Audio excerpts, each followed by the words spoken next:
Ladies and gentlemen, this is OneWrestling.com, and this is your Backlash 2018 prediction show. The show is emanating from Newark, New Jersey. It'll be the 14th event known as Backlash, but it'll be the first time since 2009. This will be a dual-branded event, ladies and gentlemen. I am not here alone, but let me introduce myself really quickly. I am the reporter of the people, the man with the plan, Big Ray, here to stay, to talk some, well, like I said, Backlash today. And ladies and gentlemen, I am joined by two co-hosts. Ladies and gentlemen, if you are fans of Hameen Media, if you are fans of the podcast world, you probably know my two friends. Well, I know you know one of my friends. I'm going to let him introduce himself. He is my Tuesday night tag team partner. And then I'm going to ask you to introduce your Huckleberry. And you can, take it from there, brother. Well, Ray, this is just for you. We'll make it real simple. It's me. It's that R to the B to the V. Just so you get it right this time. Hey, but, we were jumping on the line here. A great surprise. My tag team partner in crime, the El Capitan. He is actually the main man over at the Hitting Marks Pro Wrestling Podcast. I am just so lucky to be along on that ride with him. He is Michael Jargo. Jargo, welcome over to One Wrestling Video, man. Great to have you here. I know, I feel all paranoid. I know I'm on video now, and I can't swear, and this is good. This is going to be an experiment.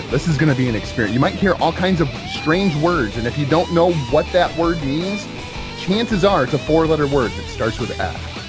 Yeah, Frank, right? Yes, Frank. Frank, you can throw Frank in there. That works. What was it, Billy Ray Valentine saying frickin' all the time now over on the Wednesday locker room? You can do frickin'. Frickin' works here. But listen, like I said, the fans here at OneWrestling.com, our friends, they may not know you, Jargo. So just really quickly, dude, tell them a quick little bit about yourself, if you don't mind.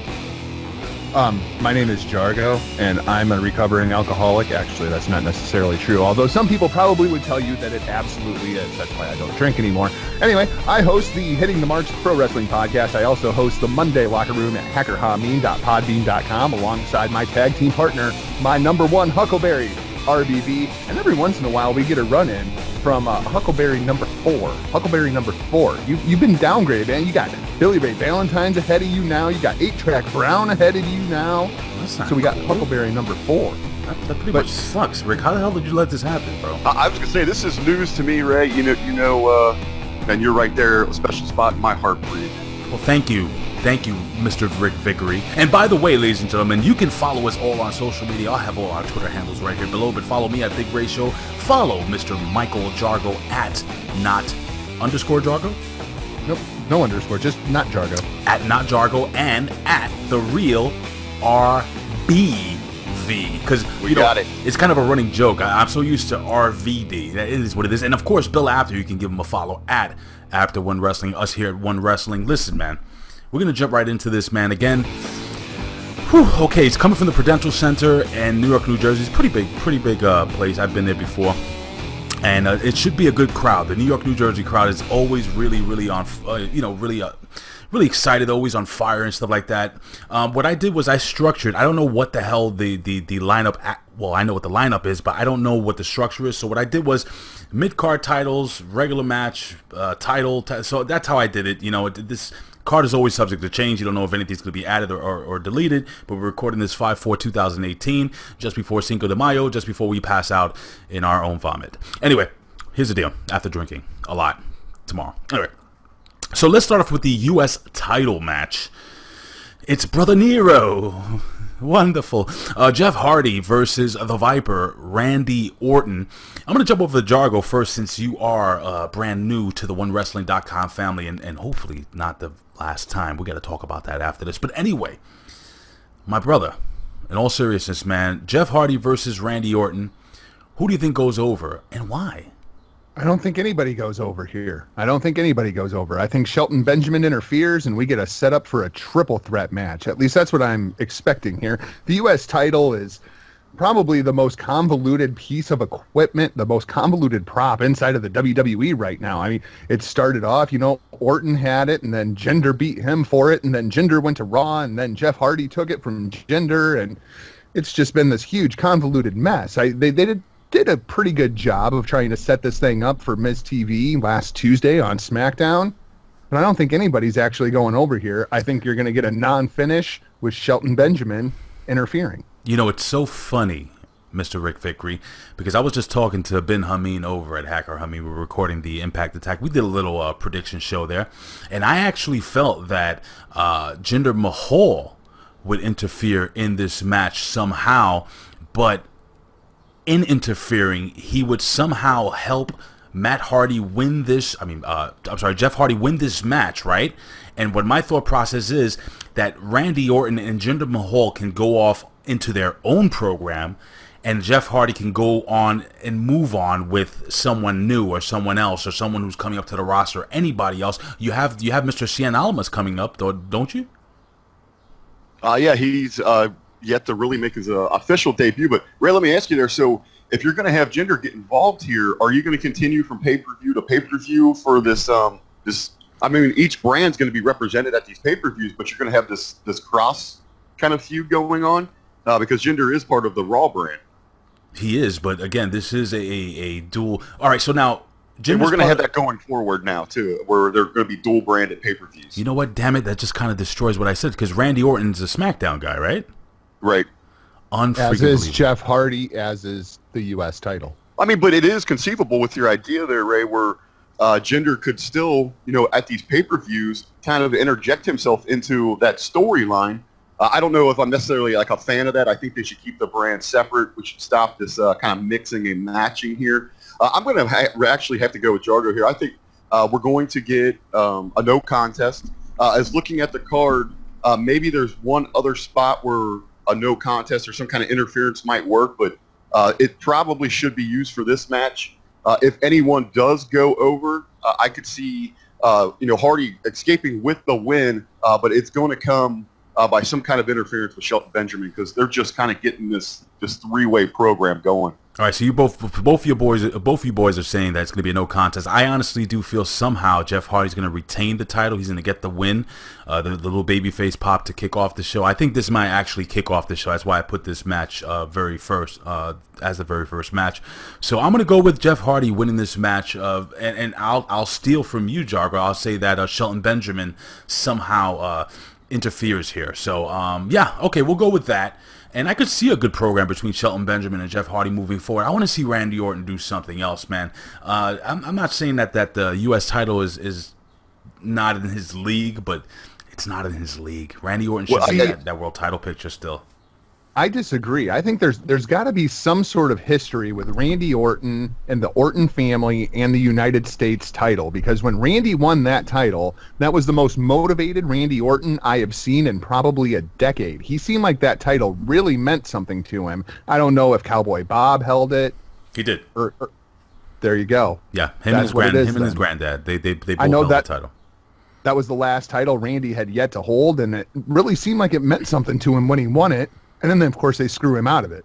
Yeah, and Ray, I'm going to say, I think he's perfect in that mid-card situation right now. Mm-hmm. We've got so many hot names, with Shinsuke, AJ, and now Joe, let it be known that he wants a part of the WWE Championship. You toss in Daniel Bryan. That picture's kind of set there. Maybe the Miz moves in there. Randy chasing that United States Championship, it's great for the brand. It is crazy how over Randy Orton is. Jargo and I talk about this all the time on the Hitting Mark Pro Wrestling podcast. We've both been to live events. It is insane how over Randy Orton is.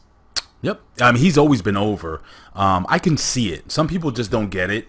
The guy, listen, man, the guy's a freaking legend. I don't care. I mean, it is what it is. The guy's a legend, the first ballot, as they say, the first ballot Hall of Famer, so on and so forth. But he is, man. The guy he is. A lot of people say that if you build a WWE superstar, that's your guy right there. You know what I'm saying? I mean, some people will say John Cena because, he's so great on mic, so on and so forth. I like Randy Orton. And yeah, Randy Orton may have not always been the best on the mic, but I like him. I like his cadence on the microphone. I like his, his brooding behavior, sometimes his psychopathic switch that he turns on. So I've always been a fan of Randy Orton. I like Randy Orton, and I could always put the world title or universal title on Randy Orton and not have a problem with it. Go ahead, Jarks. Has the deck ever been more stacked against one person than it has been against Randy Orton?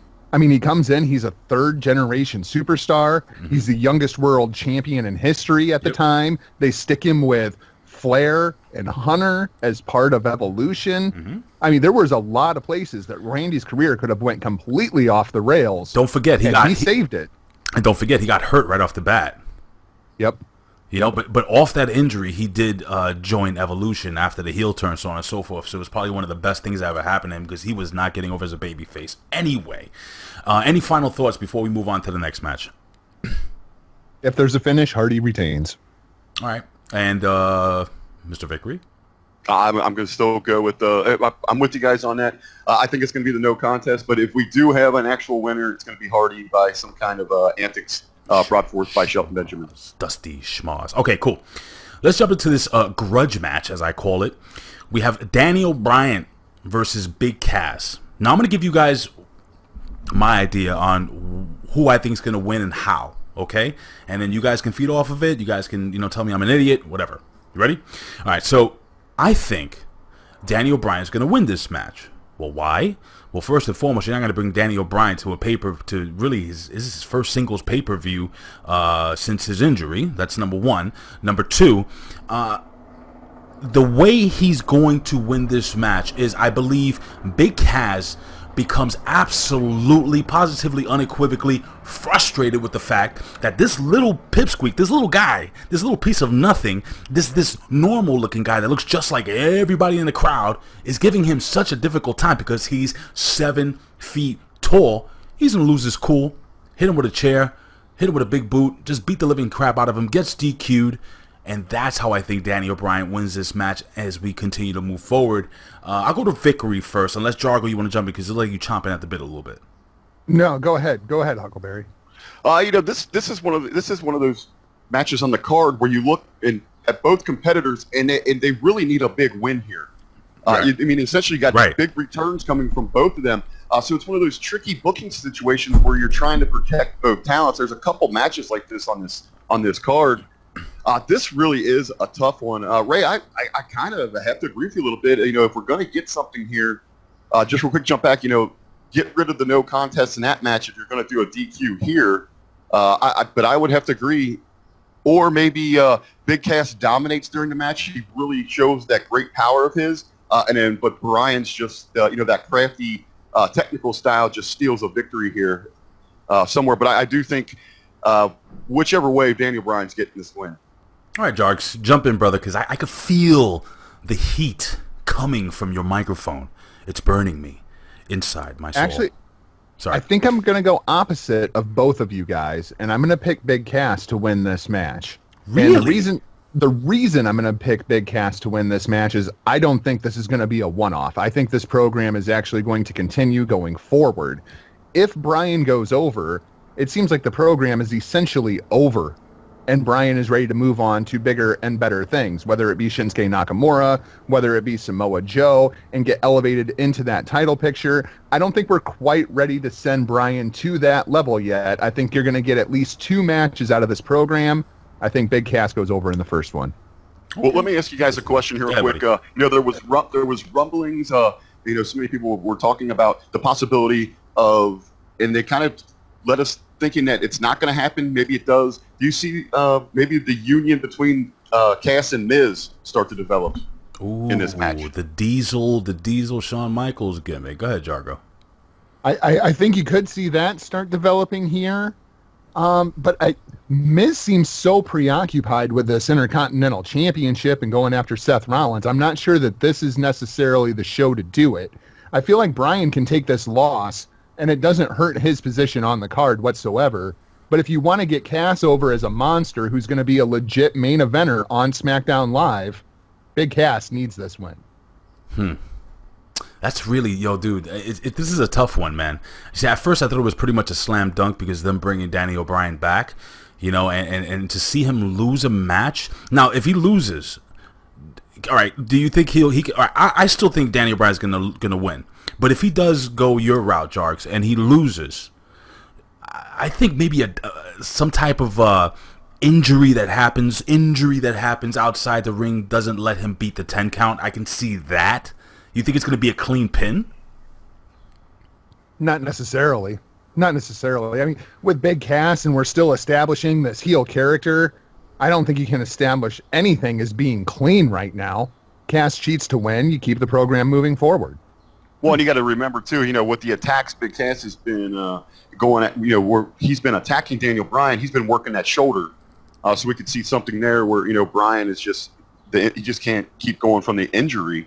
And Cass, and I, you know, after sitting here and hearing Jargo's lay it out here for us and really thinking about it, I think the right move probably is Big Cass. He needs the heat. He needs it right now moving forward. Daniel Bryan can, he can pretty much survive anything at this point.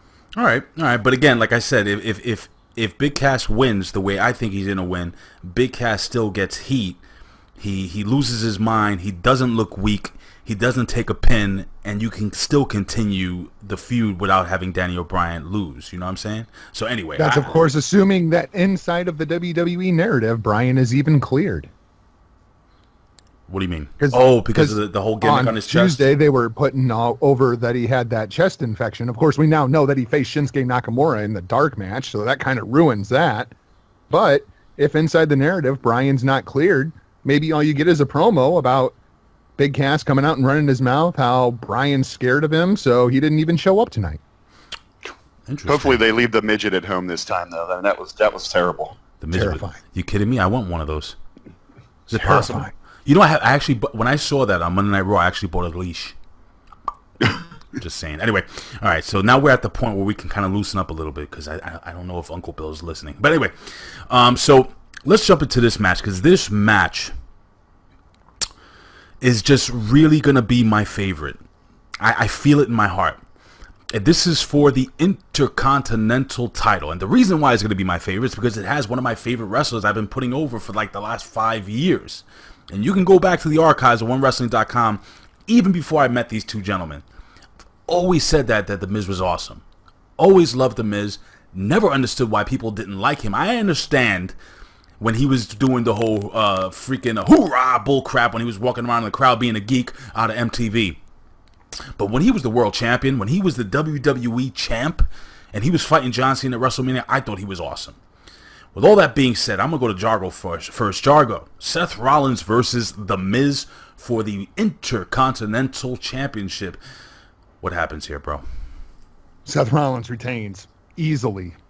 Like, this is probably the easiest prediction I'm going to have on this show. There is 0% chance that The Miz is winning the Intercontinental Championship and bringing it to SmackDown. I do not see it on any plane of existence. Although I do find it interesting in listening to the Stooge reports of people that were in attendance in Montreal while we heard the Sami Zayn pop and we heard the Kevin Owens pop. The report coming out of Montreal was the pop of the night was Seth Rollins. Yeah. I think that Seth Rollins really has a ton of momentum behind him right now. There's no way you can take this championship off of him after just winning it. Seth Rollins retains easily here. Okay, go ahead. Go ahead, Rick. I'm going to let you go because I have a different thought process. Well, Big Ray, you're talking about you've been a longtime fan of The Miz. I actually used to run around in some of the same circles as The Miz back in college. Actually, the last time I had any like personal interaction with him, I knocked him out of a beer pong tournament. But we're going back to like the late 90s, early. Wait. Say that again. He went to Miami University down just a little north of Cincinnati. It's in Oxford, Ohio. I had friends that were attended college there, so we'd go up there on the weekends and hang out. There was a little bar called the Stadium that The Miz would frequent, and he actually would kind of, he had that persona a little bit, not The Miz we know today, but the earlier versions of The Miz. He had it, man. He would walk around with a WWE championship and all that. But the last time I had any kind of personal interaction with him, I knocked him out of a beer pong tournament. Good for you. So let me ask you a question.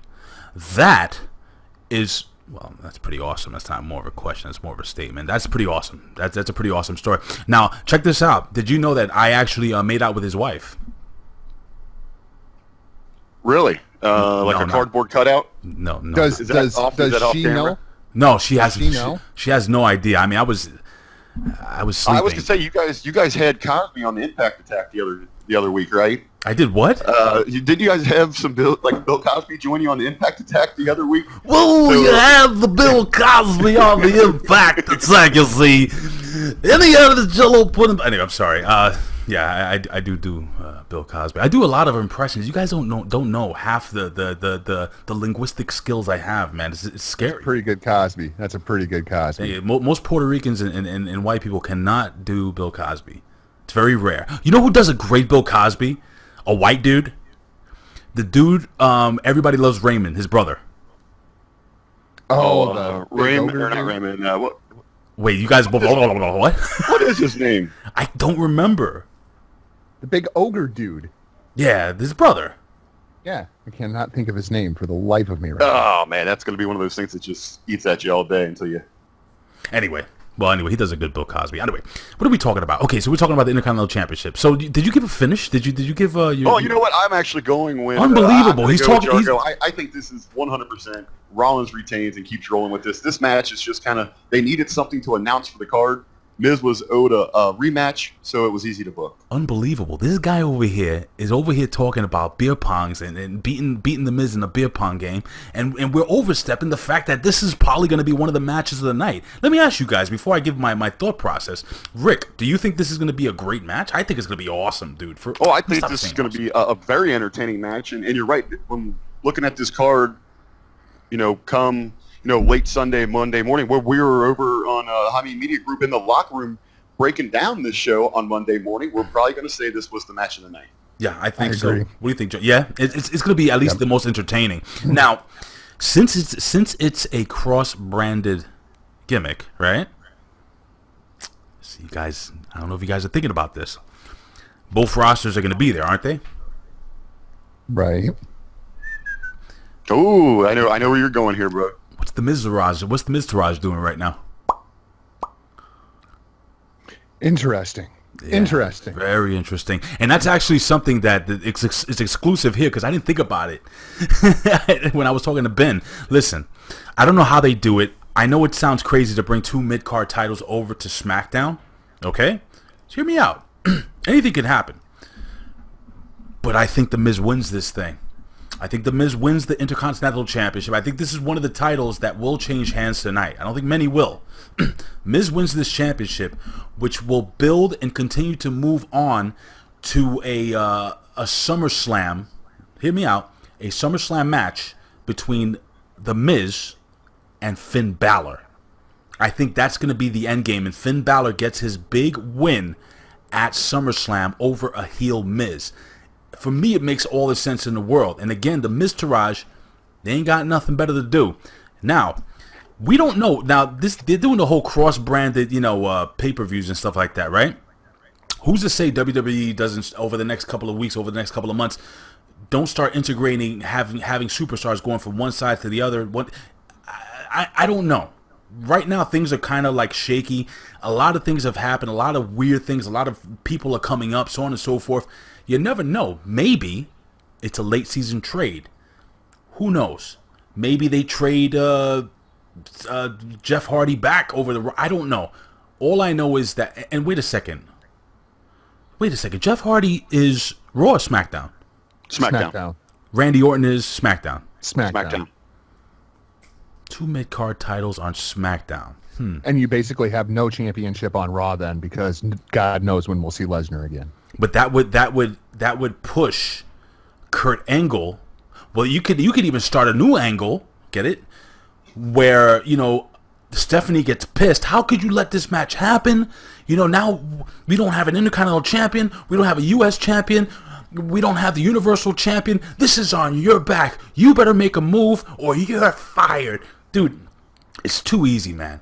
It's too easy to make this television program a little more compelling.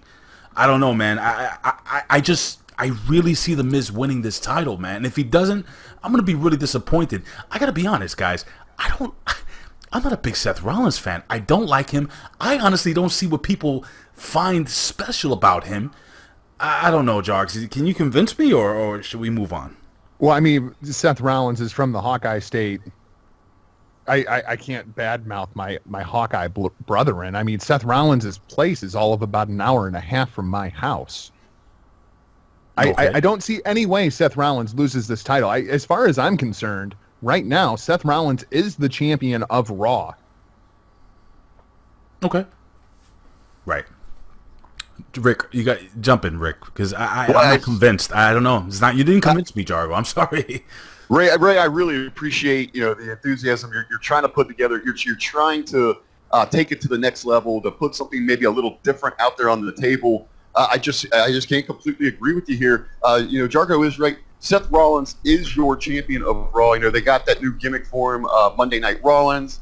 He is the guy that's is a champion, carries that brand going forward. I actually think your big money, you mentioned Balor and Miz. I think there's bigger money to be had with the slow burn that we're getting right now from Rollins and Balor. And I hope at some point maybe this thing gets so hot that they revisit the demon gimmick as well. The other question that I have for you, Big Ray, ahead, if you're going to go ahead and give The Miz this title, and you're going to have Finn Balor versus The Miz at SummerSlam, how long can you honestly hold off on doing The Miz and Daniel Bryan, which does not need a title? Time out. You know what I just thought right now? Who's to say that if The Miz, check this out, The Miz wins the Intercontinental title, that he automatically becomes a Raw superstar, and then SmackDown has to get somebody back in return. If that happened, who would you take in return for The Miz? Finn Balor. No question. Then you could have Finn Balor go for that mid-card title, or I'll tell you something. Finn Balor has a better chance at winning the WWE Championship. We have a better chance of seeing better matches between him, AJ Styles, Shinsuke Nakamura on SmackDown. This makes all the sense in the world. Man, I'm telling you guys, I just see The Miz winning this. I don't know, man. I'm going to get... Ladies and gentlemen, do me a favor. Leave your comments here below, okay? I want to hear what you guys think regarding this. And if not, hit me privately on Twitter at Big Ray Show, and tell Jargo at Not Jargo and Rick Vickery at The Real RBV that they're wrong. You guys can trash me or whatever. Anyway, so that's going to be a great match, and we spent some time talking about it because I think there's a lot of stuff that can happen with this. You know what? In retrospect, this pay-per-view seems to be a little more interesting than I thought it would be. Let's jump into the tag team match. Plain old tag team match that was put together. Braun Strowman and Bobby Lashley versus Kevin Owens and Sami Zayn. Jarks, jump in, Jarks, because I loved your little visceral reaction. Then go ahead, Rick, after him, please. Owens and Zayn over Strong. Yes! Oh, sorry. Yep. Go. I'm sorry. And I say that because this is where Bobby Lashley is going to turn heel against Braun Strowman, and you're going to end up with a 3-on-1 beatdown, and you end up with Lashley versus Strowman as your program going forward. Oh my God, Rick, that is freaking brilliant! And now you could see Vickery right now. I could see Rick Vickery. I'm on the other side of the coin. I'm on the other side of the coin from you guys on this one. Go ahead, buddy. I understand it does make sense to turn Lashley. He has proven that he can be a tremendous heel. I still just think, there's so much value in taking all the positives that he represents, his military background, that he is a two-sport athlete, all the drive and desire that he has shown over the years. I just think, just not for, the African-American audience, but for all fans, he could be a tremendous role model. But the downside to that is if he does remain a baby, at best he is third or fourth in the pecking order on Raw, and that's where I do understand if he does turn heel, then he becomes possibly the top heel. But then he just becomes feeder for for Braun, and then eventually for Roman, until maybe they somehow finagle where we get Brock versus Lashley. All right, I'm chopping at the bit because Jargo, I think you're on the money, but also Rick has a good point too. But here's the thing, and just take this with a grain of salt, guys. Rick and Jargo, and also people out there. When's the last time the WWE had a positive male black role model as a main eventer? Think about it. I know the answer to this question. Go ahead. Who is it? Never. The last wrestler in the WWE who I think even came close might have been, and I'm talking about main eventer, Junkyard Dog. You can fight me and say Ahmed Johnson, but he was a mid-card champion. So, and now you're also referring to the fact that the guy that you are saying was the positive role model, Vince McMahon called a dog for his entire career. He did, and that's a fact. That's a fact. That is people do know that's a fact. Well, I mean, the JYD act came way before he went to WWE. You got to remember when he was running down south in those territories. I mean, he was like Hulk Hogan big down there. He was. They absolutely loved him. I remember a story, when they did the angle where the Freebirds blinded him, Yes. and it caused him, storyline-wise, to miss the birth of his son. There was a fan that actually jumped in the ring and held the Freebirds at gunpoint because they were sticking up for JYD because he was so beloved. Mm-hmm. I mean, he was huge there. Then you kind of got, when he did get to WWE, they took away some of those characteristics, and we kind of got, the dancing, fun-loving JYD that we so often get. I mean, he was, I guess he was kind of like a New Day back in the day. A New Day? Sorry. That we've got here. But, like you were talking about, like Ahmed Johnson, Ray. I mean, he was kind of, he kind of just flopped. Really wasn't all that talented. He wasn't that good, dude. Well, that was the problem. He looked like $1 million. It wasn't that they didn't want to push Ahmed Johnson. It was just people didn't want to work with the guy. Well, listen. All I'm saying is this: they do have a chance with Lashley, but I agree with Jargo, man. I think the money right now is in turning him a heel, dude. Could you imagine those two behemoths going at it, man? And he's gonna be an underneath guy to Braun Strowman. To be honest with you, in a real fight, I think Bobby Lashley will take Braun Strowman. I mean, look at what Brock Lesnar did to Braun Strowman when Braun Strowman hit him a little too hard. He jacked his jaw, brother. That guy buckled, okay? And Bobby Lashley is no joke. I'm going to talk really quickly. In a shoot MMA fight between Brock Lesnar and Bobby Lashley right now, I wouldn't be too surprised if Bobby Lashley takes him out, because Bobby Lashley has a much better stand-up game, and that's a fact. I know there will be people out there who don't really know anything about MMA. I was trained in boxing when I was growing up. My father was a judo black belt. I grew up wrestling, dude. I know a little bit about it. I'm not a pro. I never fought in a damn cage. Well, if you count the schoolyard. But other than that, all right, the fact is that I think Bobby Lashley could absolutely, positively take Brock Lesnar in a shoot fight. All that being said, there's no reason why they couldn't book Bobby Lashley to beat Braun Strowman. I'm sorry, guys. Jump in, anybody. Well, I mean, here's the way that I'm looking at this thing, okay? You have to have some kind of heel force to pair up against Strowman at this point. Because right now, there's nobody. They haven't known what to do with Strowman for months at this point. You got to have a big dude that can create movement, can match Braun power for power. When I look at that roster, there's nobody. I mean, you got your biggest heels are you got Jinder Mahal, you got Baron Corbin, you got Sami Zayn, you got Kevin Owens. Can you believe any of those guys in a fight against Braun Strowman? I think I could buy into Jinder. I mean, he's got that superstar look. I mean, he's right around 6'5". He's got the physique. He's got the cohorts next to him to help him. When he needs to, do some underhanded tactics there. I could see Jinder and buy into that in a program. And the most important thing is you have to look at the booking going into this thing. For the last couple of weeks, Braun Strowman has just been killing Sami Zayn and Kevin Owens. In a 50-50 world, it's time for the heels to get their heat back and get a win up here. That's what I thought. And I honestly, let me tell you something. I see Bobby Lashley taking the pin in this match. And that leads, and I don't know how it happens, but I think something happens between him and Braun Strowman. Maybe they collide. Maybe, I don't know. Something happens. The whole running into each other and their heads hit each other with anything, But I think Bobby Lashley takes this pin. Kevin Owens gets the win, and they go over. They leave the ring.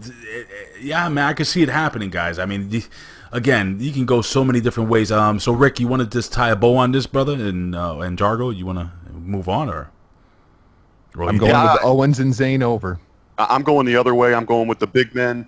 One thing I am going to be looking forward to in this match, though, how fun is it when Braun Strowman just throws a shoulder into Kevin Owens? One of my favorite things in the world. You know what's funny?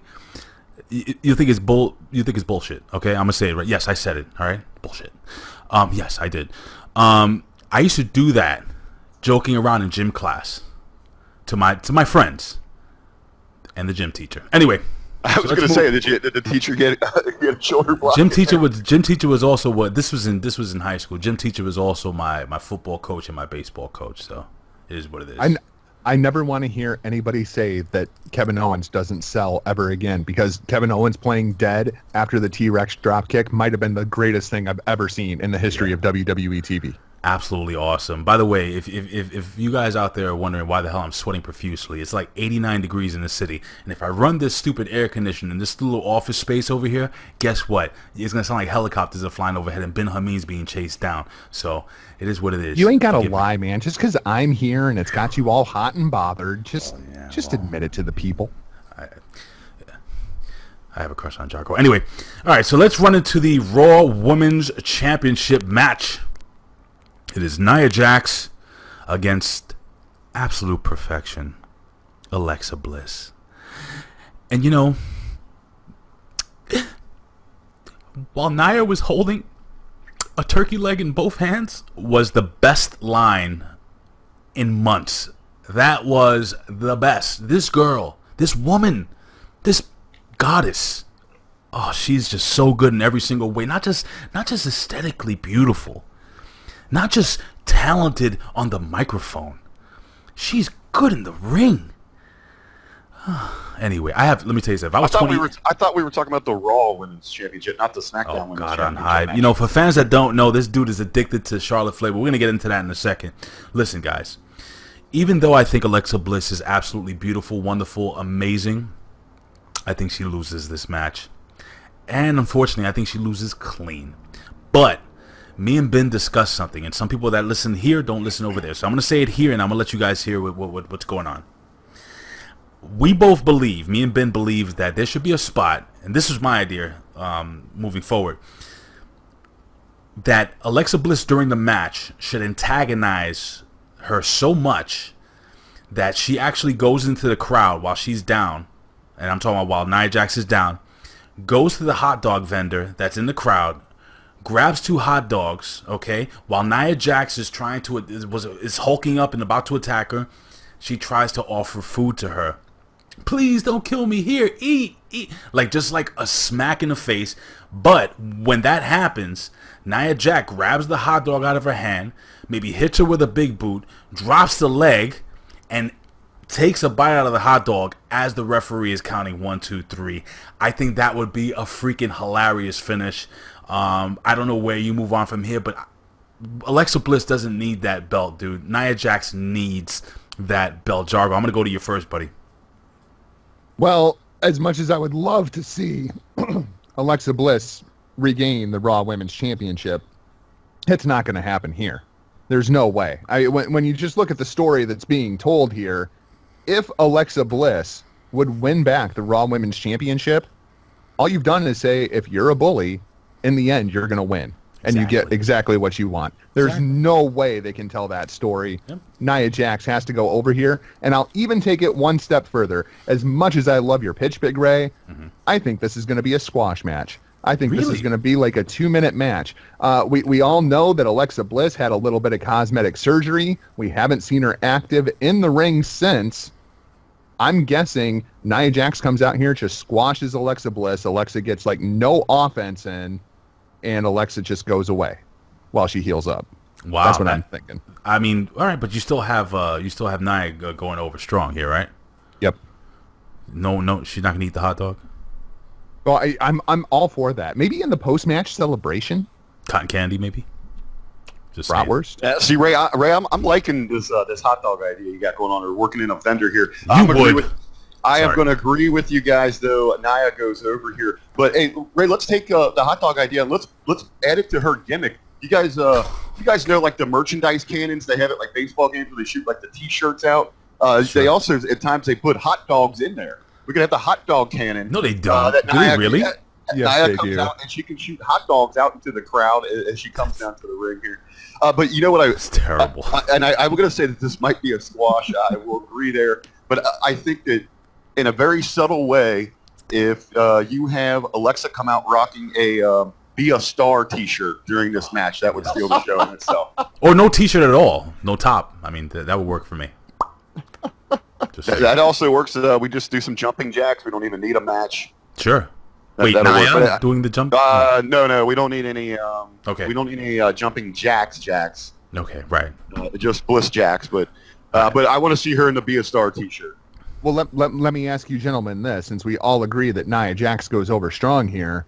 Who's the next challenger to Nia Jax? It's a good question. So let's take a quick look at the roster really quickly. It's clear that the SmackDown women's roster is much stronger than the Raw roster. That's right there. Are you guys buying in anything of this little rumor going around that they might be planning for Ronda versus Nia at SummerSlam? I think No. that. No, you don't think so? I don't buy that at all. Oh, I think that might happen, dude. I'm not a fan of it in any way, but Agreed. Yeah, and I think Ronda goes over Nia Jax. Sorry. Am I allowed to say snacks here? Bill? Huh? Fired? now you're going to get in trouble. No, it's fine. I got it. Anyway, sorry. Bill just walked in.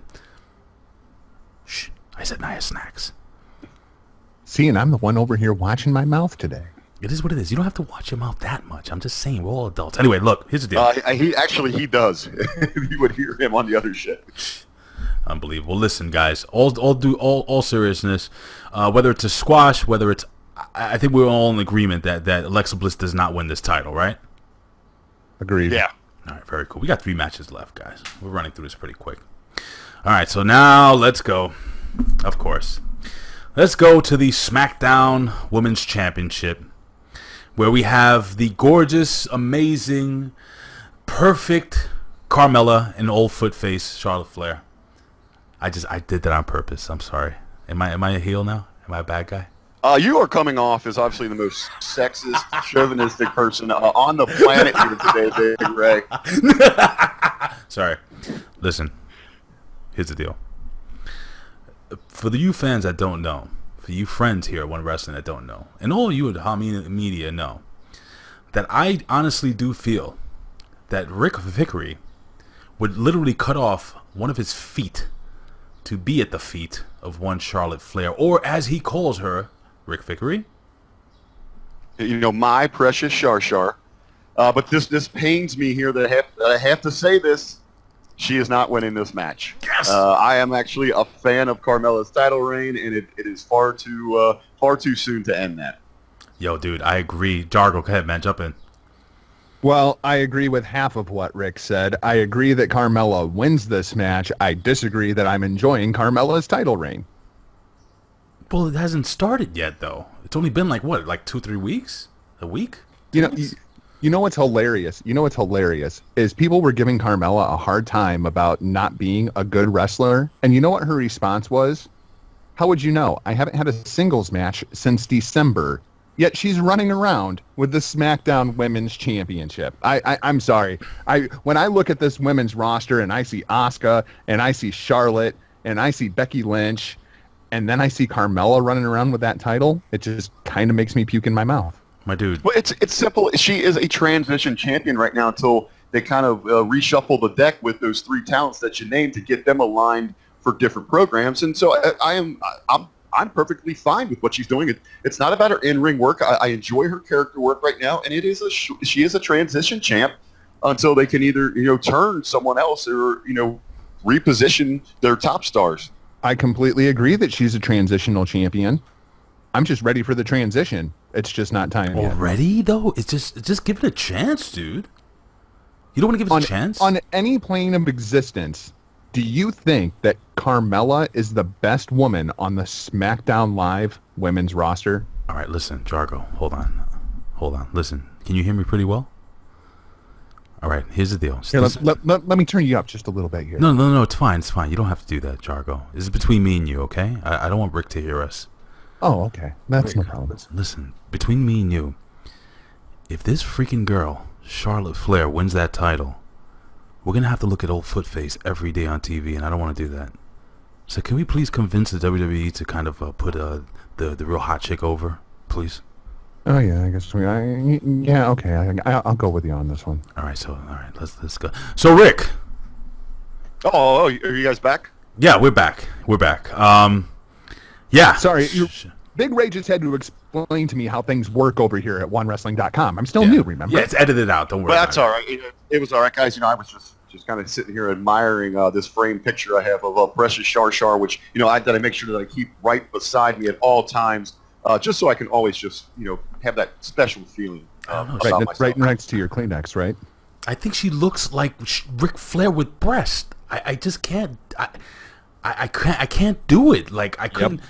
I just couldn't do it. Like I'm a man. She's not. Listen. She's not an ugly woman. I don't think she's ugly. Okay, I joke around. She's not unattractive. She's got a great physique. She just looks too. You know what the perfect example is? Hulk Hogan's daughter. All right, Brooke is a very beautiful young lady, gorgeous body. She looks just like her dad, dude. Go to my Instagram at Big Ray Show. Scroll all the way down. I photoshopped a Hulk Hogan T-shirt and a freaking handlebar mustache on her. It is the spitting image of Hulk Hogan. I couldn't do it. Tamina Snuka, even more so, man. Tessa Blanchard. Dude, let me tell you something. My God. You guys, now Ray, even Brooke Hogan. I like Tessa Blanchard. And she came up and started rubbing up on you.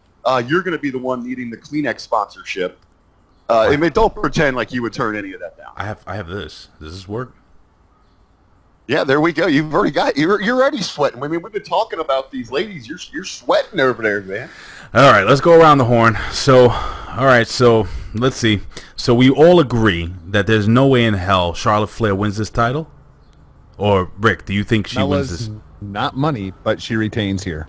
Yeah, I think Carmella does. I think what's her name? Heckle and Jekyll or Frick Frack. What are those two chicks? Peyton Royce and Billie Kay. They get involved and they help Carmella get over, and they do a new version of TNA's Beautiful People, where it's going to be 3 really hot chicks just pretty much running the game. That's what I think. I think we see a brand new faction in the WWE, and it is I don't know, call them the hot chicks. I don't know what they're going to be called, but I think that's where it's going to go. And those are 3 women that have amazing personalities, are absolutely drop dead gorgeous, and I think it works. And Charlotte Flair will now have to find, well, she will have friends like Becky Lynch, and she'll have Asuka, and they can do crazy 6-woman tag team matches on SmackDown for the next 3 weeks moving forward. I was going to say they're probably going to go that direction, but when you started talking about all these 6-woman matches, that's a complete turnoff to me. We've seen so many of these over the last 10 years. Let's get into some different programs with these ladies instead of just grouping them all together. All right. All right. So you think Charlotte Flair is going to win the title? That's what you're saying? No, and it's gonna be a sad night for me. How far are you from New Jersey right now? I don't know. Probably. I'd say it's probably like 6-7 hours. You can make it in time. Just saying. She can probably use a hug around those really broad, manly shoulders. Hey, that works for me. It's nice to talk about Bayley like that. Bayley? What about Bayley? Yeah. She said a hug from those big, manly shoulders. Were you not talking about Bayley? Oh, I'm sorry. You know, if Bayley didn't have that face... Anyway, let's jump into this grudge match, which I think is going to be booked as the pre-main event, or, the main event before the main event. Roman Reigns, or as Billy Ray Valentine calls him, the Samoan Dog, versus Samoa Joe. He calls him the Samoan Dog. That's what he calls him. I'm going to tell you guys something. I think the whole Roman Reigns thing, the whole infatuation with Roman Reigns, I think it's over, yeah. I think it's over. And I'm going to tell you guys something. You may be shocked. I think Samoa Joe wins. Not only does he win, I think he freaking beats him clean. Yeah. I think that's how serious I believe in Samoa Joe. Because Samoa Joe is money. Yeah, he may look like a giant aardvark on steroids, but other than that, the guy can go in the ring. He has oodles. You damn right I said oodles. This is rated PG, baby. Of charisma. Rick Vickery, I'm going to jump to you first, sir. Being the most handsome out of us three. I'm not done yet. I'm putting you over. Being the most handsome of us three, and allegedly the most virile. I don't know what that has to do with this, but Rick Vickery, do you agree with me? I feel kind of bad now. I love that you followed up, talking the women's matches with this match here, because you keep throwing out old footface. I want to go back and remind everyone about the time that you made mention to Jargo and I that you would be interested in seeing nudes of Roman Reigns leaked online. Absolutely. He is a very good-looking man. Yeah, he is a very good-looking man. He is Samoan. Okay, so I'm just... It's like the whole comparison gimmick. That's number one. Number two, okay, he's better looking than Charlotte Flair. All right, okay. Because you want the Samoan dog to throw you a bone, we'll let it go here. But I'm going to have to go agree with you on this one. I think Joe goes over. I think he goes over clean. And you were talking about the Roman agenda. Have they soured on it? Quite possibly. Last week he came out and he's your top baby. He's cutting a promo where he's kind of making excuses. Mm-hmm. So I think maybe we get a continuation of this. He loses again. I guess what we're probably going to see here, though, is I think he loses. Maybe not so clean. I think they're going to keep running with this stupid referees having to make decisions that kind of cost Roman matches or in situations like that. I'm not a big fan of that. I just see their creative going in that direction. That's really wicked. If you were living in Boston, it'd be wicked smart. Jargo, where do you go with this, man? Because, and the whole thing, that's a story for another day about the referees. Because if you notice, the referees keep screwing up, a bunch. They've been screwing up a bunch of matches. So I'm wondering if this is working its way into a storyline, but neither here nor there. Jargo, go ahead, buddy, please. Well, Huckleberry and I were discussing this yesterday over at hittingthemarks.podbean.com, and I think Rick is absolutely right. What I expect to have happen here, not only is Samoa Joe going to win, not only is Samoa Joe going to choke out Roman Reigns. Choke out? This is going to end via referee stoppage. The referee is going to stop the match when Roman Reigns still thinks he can continue. That's the important part here. The referee is going to screw Roman Reigns. Roman's going to come out on Monday. He's going to bitch. Can I say bitch on OneWrestling.com? Absolutely. I'm one. He's going to bitch and complain about it. And that is how you get the Roman Reigns heel turn. Vince McMahon does not like his lead baby faces going out there and whining and complaining and making excuses. We are on the way to the Roman Reigns heel turn. Really quickly, guys. We got some news today that, before we jump into the main event, that Hulk Hogan is just about to sign a deal to come back with the WWE. Reported by TMZ. I just wanted to know your honest opinion on Hulk Hogan, and if you were Hulk Hogan, would you hold it off till SummerSlam? Like, would that be the big? How would you use Hulk Hogan? So my question basically to both of you guys is, what you gonna do, brother, when Hulk Hogan runs wild on you? Go ahead, Jargo, please. I frickin' hate Hulk frickin' Hogan. I have no usage for Hulk frickin' Hogan. Keep Hulk Hogan the frickin' heck off of my TV. That's as PG as I can be about Hulk Hogan. Let me tell you something, brother. Let me tell you something, dude. I cannot stand the guy. Is there anything in the reports about, a potential role? I mean, how they're looking to use him? Yeah, race relations. So he's actually gonna manage New Day or something along those lines. Yeah, allegedly. No, I don't know how. Let's make him the ambassador to Saudi Arabia. He seems like he'd fit in great over there. Wow. I'm not gonna be as harsh on this subject as Jargo is. I can see definitely there where they could use Hogan. He could be an ambassador for the brand. I know there's rumblings out there that a potential return as an on-air character, maybe perhaps in one of those GM roles. That I have zero interest in. Oh, If no. I He was can, if terrible I only, in TNA if when he he's did that. if he's going to be a part of the company, I only want to see him 2 times a year, tops. I don't want him involved in any storylines, nothing like that. But again, I know there's great value in his name, the namesake. But outside of that, it's kind of hard to understand what he really offers or brings to the company at this point. He's Hulk freaking Hogan. I mean, look at this. Can you see this? That's awesome. We got you there, but I mean, that's not going to do that doesn't really do anything for people in 2018 going forward. Listen, man, I don't know, man. You see, this is a tough one to say, and I understand where you're coming from, Jargs. Okay, it's crazy for me. It's like having an abusive wife or an abusive husband, or just like a parent that really sucks, but you love them. And I grew up a Hulkamaniac, and maybe I'm more of a fan of the character of Hulk Hogan. I know when I met him, he was just, and it was in a situation where he didn't have to really say hi. He didn't have to really be the way he was with me. I looked the dude in the eye, and I saw like a genuine like sincerity in the way he was with me.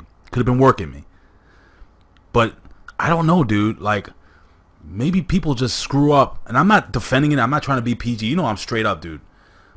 And I'm not defending Hulk Hogan because maybe I am. I don't know, but part of me is like, people mess up. People say stupid things in anger. I've done it myself.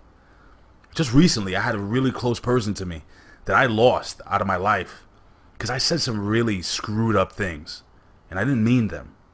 But no matter whether I meant them or not, I hurt that person enough to push that person away.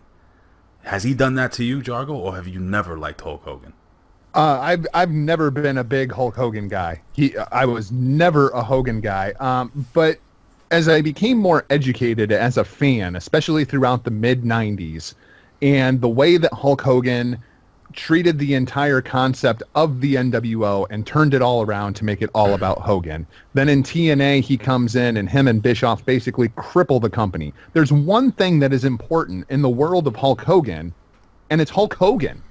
And I just don't have room in my life for people like that. Like, if Hulk Hogan had his way, he would probably come in and squash Brock Lesnar and become champion of the universe tomorrow. Of course. I don't need that kind of cancer inside of a locker room. Yeah, but Hulk, let me tell you something, brother. Hulk Hogan lifted giants over his head, dude. I mean, why wouldn't he be able to beat Brock Lesnar? That's a perfect freaking example. You saw the Andre the Giant documentary, right? Yes. When he's telling the story of WrestleMania 3, even in a documentary about Andre the Giant, Hulk Hogan finds a way to tell a 15-minute story and make it all about him. Yeah, but I'm sure they coaxed him to do that, dude. I don't think, I don't know, man. You seem very emotional about this situation. I'm almost scared. We've hit like a hot button here. I can see. Not a Hogan guy. Not a Hogan guy. Rick, real quick, how far are you from Jargo? We're probably 7 hours, 8 hours. Didn't we look it up? What he's asking, Huckleberry. Why the fuck are you 7 hours away from Jargo? Why are you 7 hours away from everything? What's going on over here? I'm like in this weird vortex where I'm just 7 hours away from everything. Are you 7 hours away from me? Like 7 degrees thing, right? Are you 7 hours away from New York City? Right around in there, I think. Unfreaking believable. I just wanted to know if you can drive over and give him a hug, because this is scaring me. I'm afraid to even go into the main event right now. Well, it's going to be a 14-hour turnaround because, I'm going to have to go 7 hours one direction there. Then I have to go over and get Charlotte tomorrow, give her a hug. So I've got some traveling. It's a lot. I would go to Jargo first. Jargo, I'm sorry I brought this up, man. I just had to talk about it because it is the news of the day. Oh, rest assured, Monday in the locker room, you will get a very much more unedited version of this conversation. All right, very cool, very cool. Why don't we jump into the main event of the evening? And by the way, do we all agree that Samoa Joe defeats the mighty Roman Reigns? Absolutely. Yes, sir. Mr. Vickery? Okay, very good, very good. Okay, let's jump into the main event of the evening. I have no idea why I'm breaking into this accent. But let's go to the WWE Championship. It is a no disqualification match between AJ Styles and Shinsuke, I hate your new theme song, Nakamura. Jargo, I'm gonna let you, oh, okay. Jargo, go ahead. How do you hate the new theme song? You serious? Yeah, I'm dead serious. I freaking love it. No, wait. Are you? Hold on. Are you working me? That's shoot. That's a shoot. I freaking love it. Don't shoot. Wait, what? Wait. You really like his theme song? Absolutely. I think it's freaking awesome. Bill, we need to do testing before we do these shows. These guys.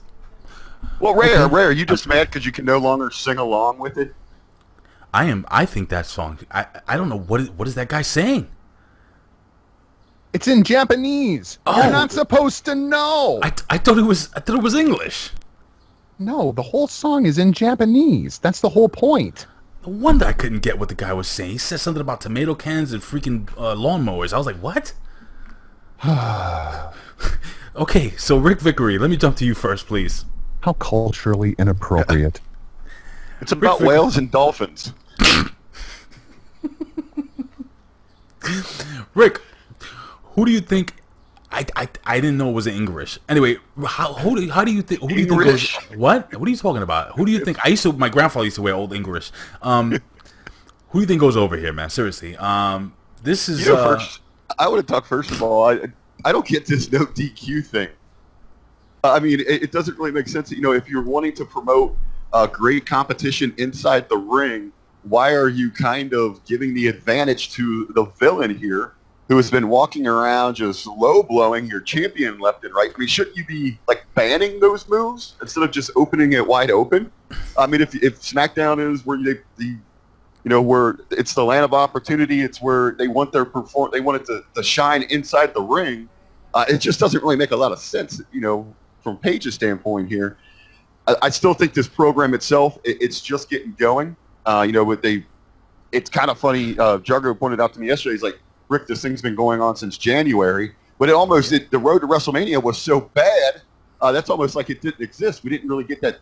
We didn't get the turn or a payoff to get this thing going until WrestleMania. I still think they got some shelf life here. I think AJ goes over, but the feud's not over yet. I'm scared of you right now, Mike. I don't think the fans know the fire and intensity you have in your heart. But I'm going to go to you, sir. Who do you think goes over? And I want you to translate every single word from that song. Now, please. Shinsuke Nakamura, number 1. Ichiban. I expect AJ Styles is going to go over here. What I think is going to happen is Shinsuke Nakamura is going to try to hit AJ Styles in his P1 jewels. Mm-hmm. And then AJ Styles is going to kick Shinsuke Nakamura in his P1 jewels. And then as Shinsuke's laying on the ground in utter antagonizing pain, AJ is going to reach into his pants and pull out his cup. And then he's going to stop. And he is going to pose and make sure that every single person inside of the state of New Jersey sees that he was wearing a cup. And he has outsmarted Shinsuke Nakamura. It's going to be a stupid comedy spot. This is not going to be the blow-off to this feud. AJ goes over, and you are left with AJ and Samoa Joe going into your program as the summer. You know what, dude? I agree with you. 1,000%. Part of it's because I think you're going to come and beat the hell out of me. Second, no, in all seriousness, I honestly do think that's exactly what me and Ben were discussing. I don't know about the cup spot. I think it'll be because, not to say I check AJ Styles out, but I mean, he wears tights, and I think it'll be really noticeable, right? You don't think? Oh, I think it will. Oh, I just don't think they care. Just like the zip ties on the side of the cage, holding that freaking chunk of the cage on in freaking Saudi Arabia. Whoa, wait. Are you telling me that those two men did not bust through steel? I'm not going to ruin it for you. It's still real, the Big Ray. Ladies and gentlemen, this has been our... I don't even know what to think anymore. This has been our predictions for WWE Backlash 2018. I'm going to let you guys put yourselves over. I just got to think about some things. Well, as always, you want to fight about it, Rick? You want to go? Why don't you go first, Huckleberry? I'll jump in first. I was going to say, as Ray is trying to, gather himself, recollect himself there. After Backlash and after we get the cup spot, make sure you head over to WWE.shop.com so you can pick up your P1 athletic protector. Those are going to be some hot sellers there. Ray's going to have one. I think he's probably going to buy out most of the stocks. You're going to make sure you jump on that. What's the square root of 12? Okay, just keep going. But for thanks for everyone tuning in with us here. You can find me across all social media at The Real RBV. I'd also like to throw out an invitation to head on over to Facebook. Look up the Hameen Media discussion group this weekend. We've got our Backlash Pick'em Challenge going on. Essentially, you're predicting who's going to win the matches just like we did here, and you're going to apply confidence points, and you're going to test your abilities against 50 or so other great wrestling minds. So head on over to Facebook and find us in the Hameen Media discussion. Jargo? Of course, you can find me across all social media platforms at Not Jargo. You can find Rick and I's show, Hitting the Marks, at hittingthemarks.podbean.com, on Twitter at HTMPWPod, on Facebook at Hitting the Marks. You can also email us at hittingthemarks@gmail.com. Don't worry, I won't respond to your email. So, according to my mathematics, there's a 75% chance of winning.